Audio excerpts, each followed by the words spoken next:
Hi everyone, I wanted to come on just to give you some examples of how to solve two-step equations step by step in case you needed any more support.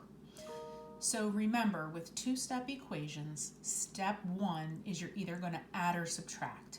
Step 2 is you're going to multiply or divide. So let's look at number 1 together. The first thing you want to do is separate the two sides of the equation. Sorry about that. We have 2x plus 4 equals 10. We know that we need to get x by itself. And if step 1 is to add or subtract, I want to get rid of that plus 4 by doing the opposite or inverse. So the opposite of plus 4 is subtract 4. Remember, whatever I do on one side of the line, I need to do on the other side of the line. So these 4's now cancel because 4 minus 4 is 0. I'm left with 2x on this side equals 10 minus 4 is 6.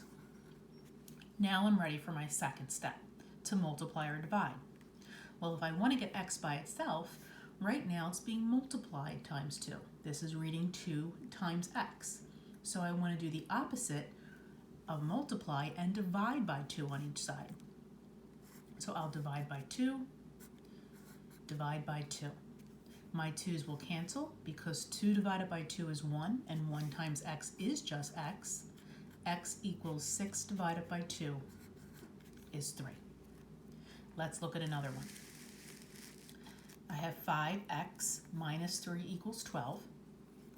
I'm going to separate the two sides of the equation. I want to get x by itself. The goal is always the same. So I want to add or subtract first. So I'm going to get rid of this minus 3 by doing the opposite and adding 3 to both sides.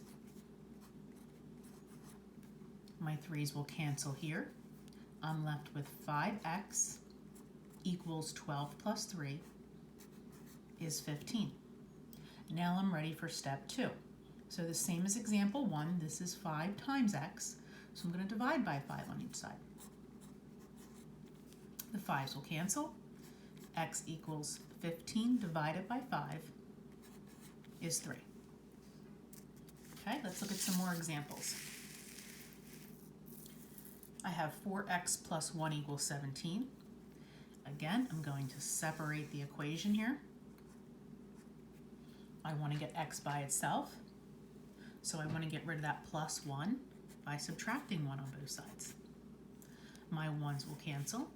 I'm left with 4x equals 17 minus 1 is 16. Okay, on the left side, again, I have 4 times x, so I want to divide by 4 on each side.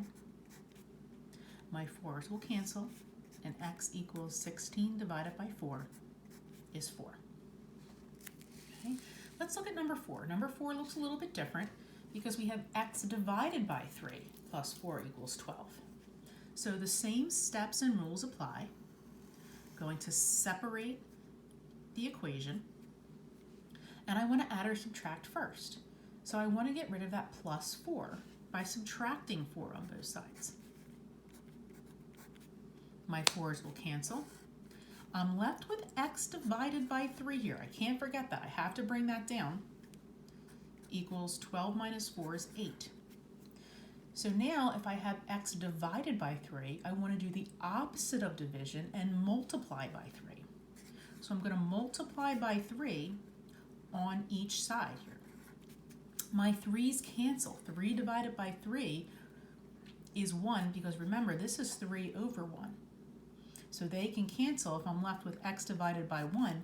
That's why it makes sense to have x by itself on that side. 8 times 3, excuse me, is 24. So x equals 24. Okay, let's look at one more like that.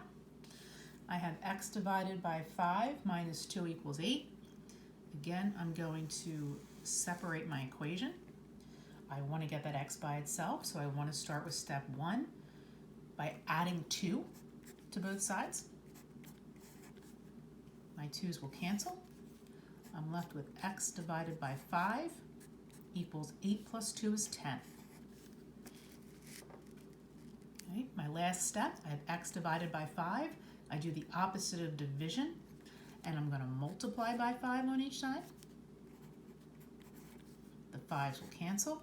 I'm left with x equals 10 times 5 is 50. I hope this video helps. Remember, you can email me at any time for any extra support.